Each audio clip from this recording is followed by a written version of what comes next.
Okay, I'm here with Jay Bennett, Blue Collar Networker, Ridgely here, and I want to talk about globalization. I mean, you have a global business. You have a business that is bringing in revenue, helping people in many parts of the world. So first of all, what does that mean? What's that meant to you and your family? Well, it's huge because it creates income, even when you're not working. I mean, it creates income when you're asleep. I mean, I'll be asleep and I'm earning income in another country while I'm asleep. And so it creates that financial security, having business all over the world. Well, and let's back up for a second, because most people may not quite understand that not all network marketing companies, but certainly the one that you're a leader of, have this possibility that you can literally sponsor individuals to run their own business on the other side of the planet. How does that work? Well, it's so simple, really. I mean, we're based here in the U.S. I can sign some up here in the U.S. and someone maybe in Colorado signs up someone in Atlanta, Georgia, and they have a contact of someone that they know in Sydney, Australia, and that person takes off with the business, and all that volume goes through to the people that started that process. Now, obviously, Sydney, Australia, or the country of Australia has to be open with the company. The company has to have a presence there, an operation there. Right. And that's not a small thing. No, opening countries is a big deal. I mean, there's a lot of money involved in opening countries and all the regulations for products and business registrations and on and on and on. It never ends. And there's a lot of legal things you've got to go through to legitimately open up a country. Well, wait a second. There's not a lot of legal things that you have to go through. There's a lot of legal things that the company has to go through. Yeah. And then in turn, they make it as easy as possible for you to then sponsor people in another country. Absolutely. I mean, traditional business is all this overhead and all these logistics and all these legal issues. We don't have to deal with any of that being a distributor in the field. All we're doing is just communicating the story of the company, the product, the compensation plan, and sharing that with people. So we have none of those financial constraints. All we do is just share the story. So wait a second. So what you're saying, this is kind of interesting. You're saying that the company takes care of all of those headaches. Yes. And all you have to do is follow the fundamental basics of consume the products, talk to people, share the products with others in other countries, and everything else is taken care of. That's right. I think really what happens for a lot of us is that we think, we kind of think like, this is our country, and it's like difficult to, get into another country. But if the company's open in those countries, it's just like if you live in California and you're getting someone started in Texas. There's no difference between being in California and getting someone in Sydney, Australia, or getting someone in Seoul, Korea. There's no difference other than just there's a time zone issue. But really, in terms of the mechanics of what we do, it's all the same. And can't someone, well, let's suppose that you know that your organization is opening up in a new country in Europe. And there's a little bit of advance notice. I mean, it doesn't happen, you don't know 3 years ahead of time, but normally someone would know at least a couple of months ahead of time, 3, 4, 5 months ahead of, hey, we're about to open Belgium, we're about to open Germany or whatever. Isn't it true that someone could go to the German community in the city that they live in and begin to prepare for that? Absolutely. We call it kind of the pre-event, and that's just getting people aware of what's going on and create kind of a groundswell, so when the company opens that country, you're ready to go and you've got momentum, and that happens a lot within our industry. Well, tell me a little bit about that. What would you recommend to someone that says, wow, I just have my little local business in Cincinnati, Ohio, and what you're saying, Jay, is that I could be an international business person just by being a representative of my company. That's what you're saying, right? That's right. That's amazing. Yeah, the power of network marketing is, you may not even be the one that gets the person in the country, but you get Mary who gets Harry, who gets Larry, and then there's Jerry in the UK, and Jerry takes off. All those people who contributed to that occurring, to getting to Jerry, all those people financially benefit. So you don't even personally have to get that person involved. It could be anywhere in your network. So if somebody joins in Mexico, do you get paid in pesos? Well, how's that work? That's a good question, right? Yeah, every company's different. I mean, I think they convert it for us into dollars. Right. It gets converted to dollars if you're based in the U.S. Yeah. And the same thing would apply if you were based in another country, Yeah. right? If you're in Europe, whatever happened in the United States, because the reverse also applies, right? Right. Couldn't you actually have somebody, I mean, this is a pretty weird scenario, but couldn't you, say, sponsor someone who sponsored someone in Europe, right? Who then sponsored somebody back in the United States again? Absolutely. And then have this ping pong back and forth Happens that's all the still time. in your organization. It happens all the time.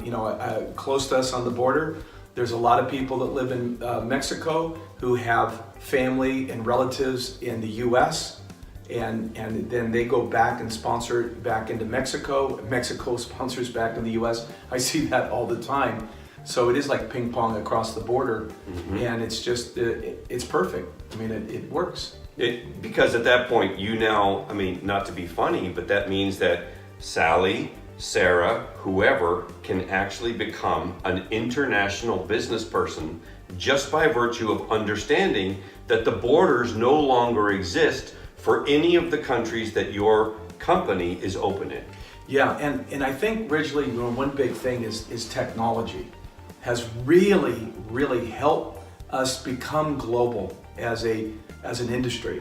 I mean, think about the internet, what it's done. It's made the world smaller. Everything's quicker, faster, better. I mean, we can get on a Zoom call and literally look at each other. We just need to know the time zones, but we can be in a total conversation looking at each other, just like we were having coffee at Starbucks, and we're looking at each other, sharing information. We can screen share and show the compensation plan. We can get other people involved and having them share their story. Technology has absolutely benefited network marketing. Social media, on top of that, has benefited network marketing. So the internet has absolutely changed the game.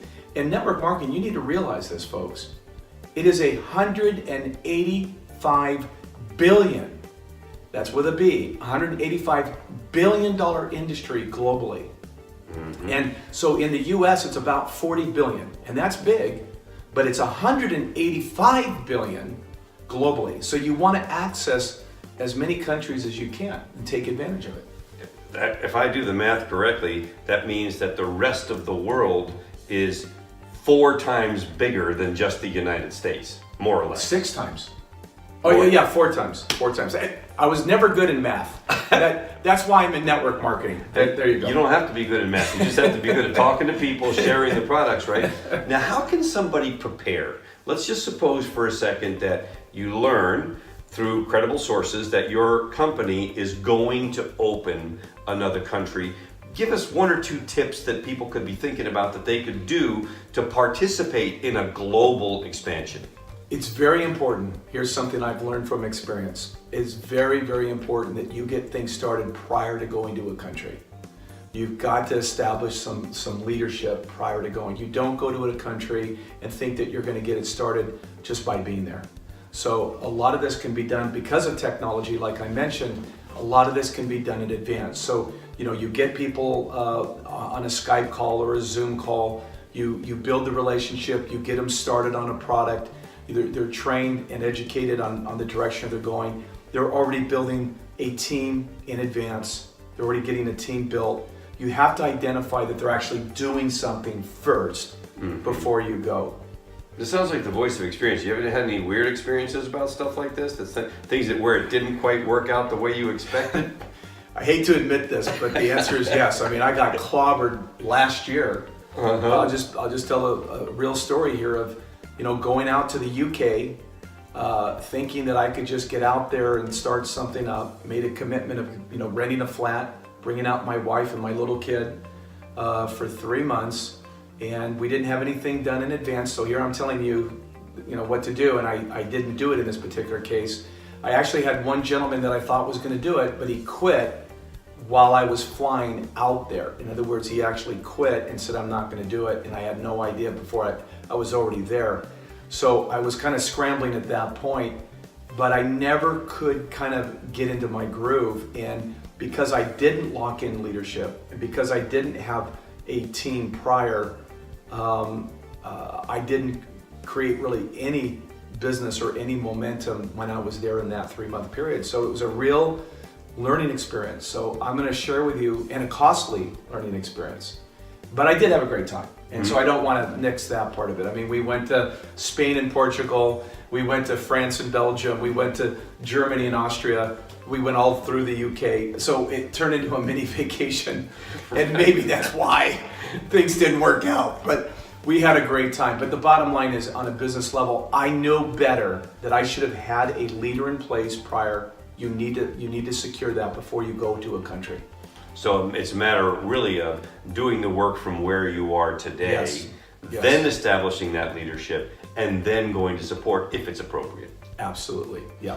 And lastly, just talk about, what's it feel like to get those incomes coming in and to look at your organization and say, wow, we got some money from Mexico and from Canada and from Australia and from, what's that? That must be really pretty cool. It is. I think you need to really kind of look at this business as a global business, period. You have to have that mental mindset. A lot of times, again, we get stuck in our border mentality that this is just where we are. And you've got to expand your thinking. You really have to expand. There are no borders here. Global, you've got to look at, countries like states. It's just one and the same, and it's seamless. And it is beautiful when you go to bed at night knowing that you're creating income when you sleep. And that's legitimately what's happening for me. When I sleep, I've made XYZ income. It's like mind-boggling. This is when I'm sleeping. So the power of network marketing, the power of residual, and the power of the global market, you need to harness the power of it. And again, it may be people you personally involve, but it also may be people through your network. But either way, take responsibility for it. Like if I had someone on my 5th level that is in another country and they become someone who's very serious and wants to build, I'll get out there and work with that person to make it, to grow it out from there. So yeah, pay attention to the global market. And lastly, what's it feel like to be a global business dude? I really don't even think about it that often. It's just, it's a check and that's what you get paid. But, when you really do think it out, you really can wake up with a smile knowing that you've already made a fortune before you even got the day started. So it can really kind of inspire you that, you're out there making a difference in people's lives. You're out there helping people. And the power of network marketing and geometric progression, you have no idea what can happen from that. But you have to work it on the front end to get that back end reality. In other words, it takes a lot of work, a lot of effort to get that network to expand. But when you get that network to expand and you're open in these different countries, that's the reward. I cannot believe that I make money in so many different countries today through my network. But I did the work on the front end to make that happen. Well, now you have it. The opportunity is available to you too. You too can become a globetrotter. Thank you very much. Thank you.